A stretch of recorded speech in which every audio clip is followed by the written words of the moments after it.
Have you ever imagined desserts made from tomato soup, saltine crackers, or even plain water? It might sound strange today, but during the Great Depression, these unusual creations were the sweetest treasures on American tables. Families were struggling, ingredients were scarce, and store-bought luxuries were out of reach. Yet, from hardship came innovation, and some of the most surprising desserts you've probably never heard of. These weren't just recipes, they were survival stories. Every cake, cookie, and pie carried the spirit of resilience. Housewives became magicians in their kitchens, transforming the simplest, cheapest items into something comforting, something that felt like normal life in the middle of uncertainty.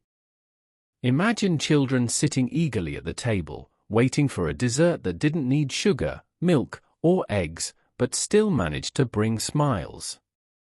In this video, we're uncovering 10 forgotten Depression-era desserts that once brought warmth to struggling families across America.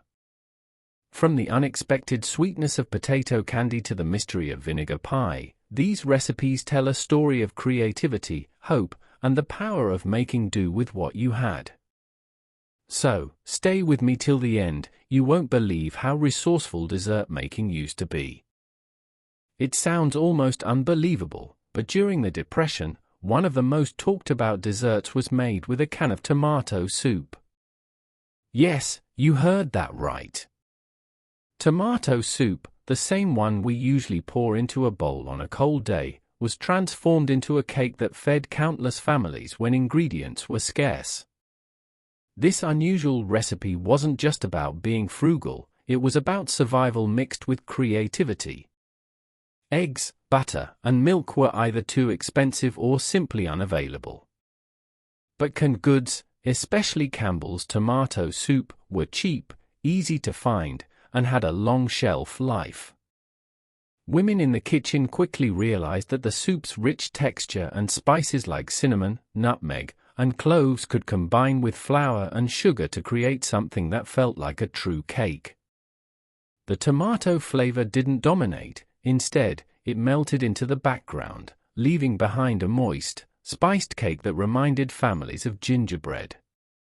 Imagine the joy it must have brought, families gathered around the table, the warm smell of spices filling small kitchens, children surprised that something as ordinary as soup could taste so sweet. In a time when dessert felt like a distant luxury, this cake gave families a piece of comfort they desperately needed. Tomato soup cake became so beloved that it outlasted the Depression years.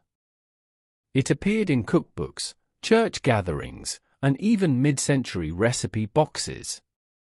For many, it wasn't just a cake, it was a memory of making the best of what you had, of turning hardship into something that could still bring happiness.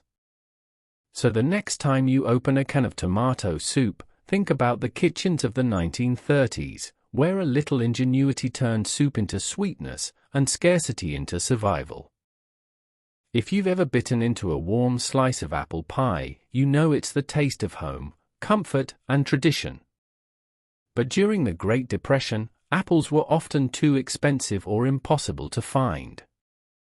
Yet somehow, American families still managed to bring apple pie to their tables without using a single apple. The secret? Saltine crackers. This clever creation became famously known as mock apple pie. Housewives discovered that by layering crushed saltines with sugar, cinnamon, lemon juice, and just a bit of water, they could mimic both the texture and flavor of baked apples. The crackers softened and absorbed the spices, turning into something shockingly close to the real thing.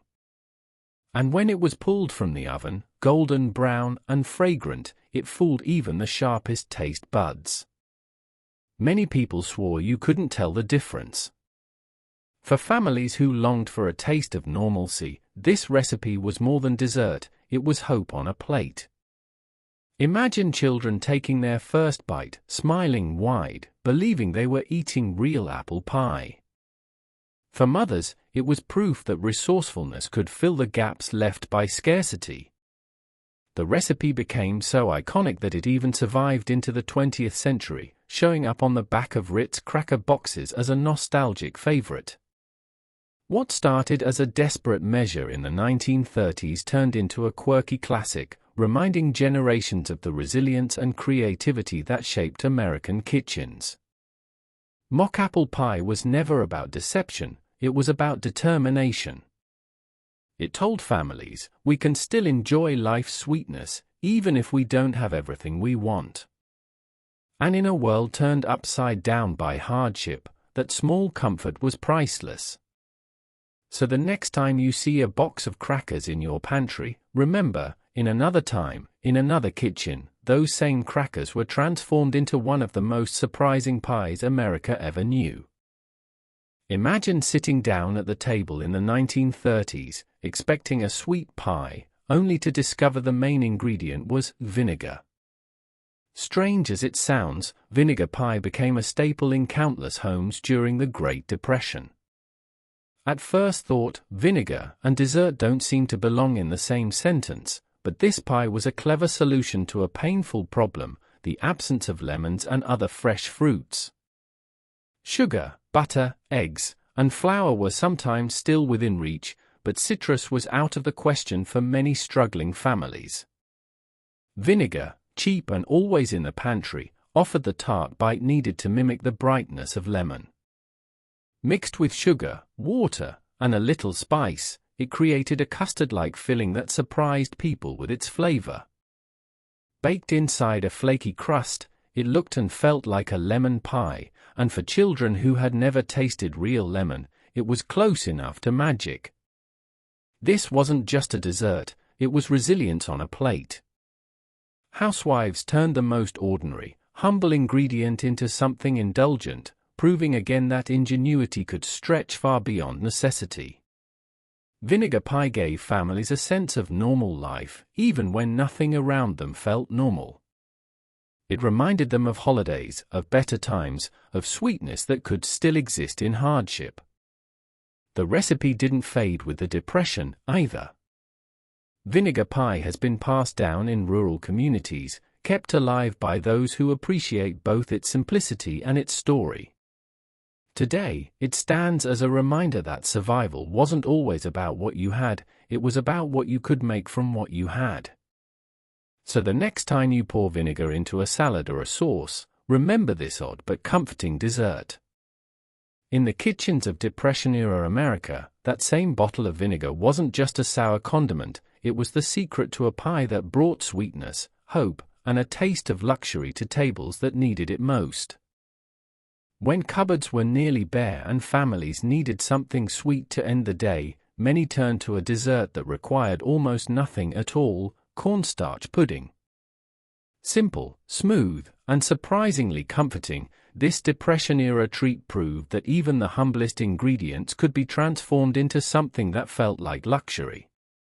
Cornstarch was cheap, shelf-stable, and always available, making it the perfect stand-in when flour, eggs, or even milk were scarce. Mixed with water, a little sugar, and sometimes a splash of milk if it could be spared, cornstarch thickened into a silky custard-like pudding. Flavorings like vanilla, cocoa powder, or even a pinch of cinnamon could turn it from plain to special, though many families served it with no extras at all.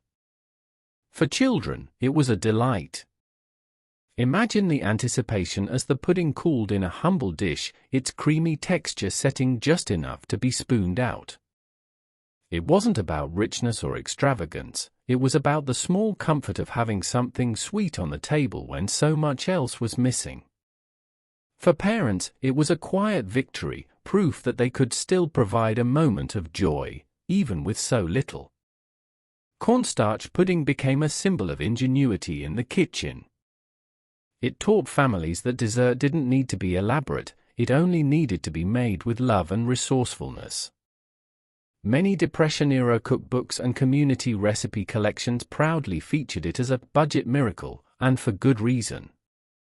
It filled bellies, lifted spirits, and reminded people that sweetness could come from simplicity.